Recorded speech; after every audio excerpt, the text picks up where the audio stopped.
Magandang gabi. O baka ito na ang huling gabing makakatulog ka ng mahimbing. Ako si Mang Hector. Napansin niyo ba ang mga sari-sari store sa kanto? Yung mga tindahang laging bukas kahit madaling araw na. Akala niyo ba asukal, kape o mantika lang ang tinda nila?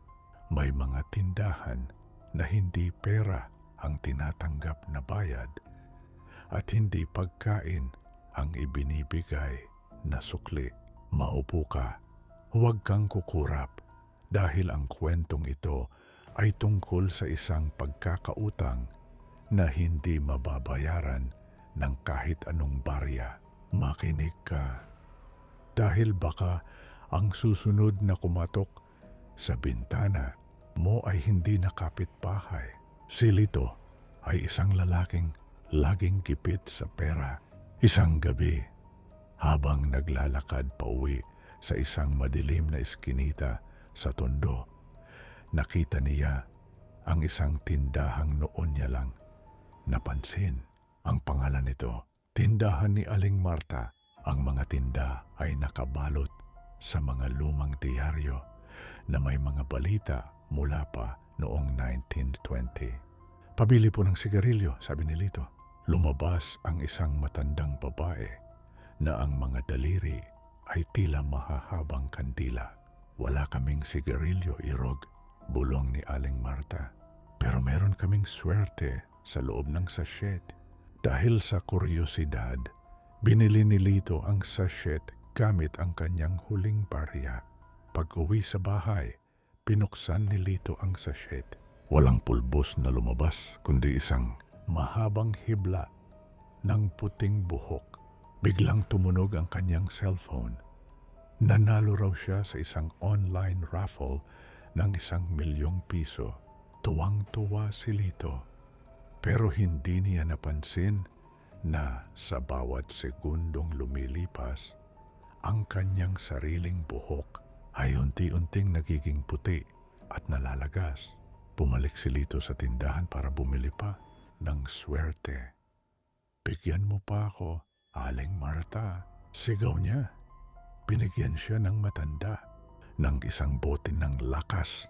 Ininom ito ni Lito at naramdaman niyang naging kasing tigas ng bakal ang kanyang katawan. Pero ang kanyang mga mata ay naging kulay puti at wala nang makita, kundi ang mga anino ng mga namayapa na.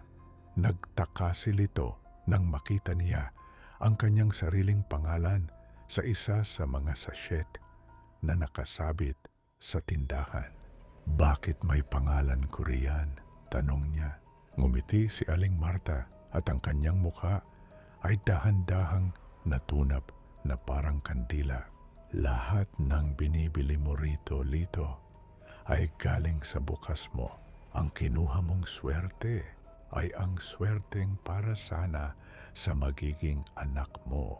Ang lakas na ininom mo ay ang lakas mo sa huling araw ng buhay mo. Napatingin si Lito sa kanyang mga kamay. Naging kasing tanda na siya ng 100 taong gulang na lalaki. Sinubukan niyang lumabas ng tindahan. Pero ang pintuan ay naging isang malaking rehas.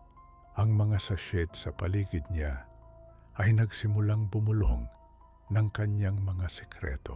Hindi pala tindahan ang pinasukan niya, kundi isang imbakan ng mga buhay na ipinagpalit sa panandaliang ginhawa. Kinabukasan, may nakita ang bagong sachet sa tindahan ni Aling Marta. Sa loob nito ay isang maliit na litrato ni Lito.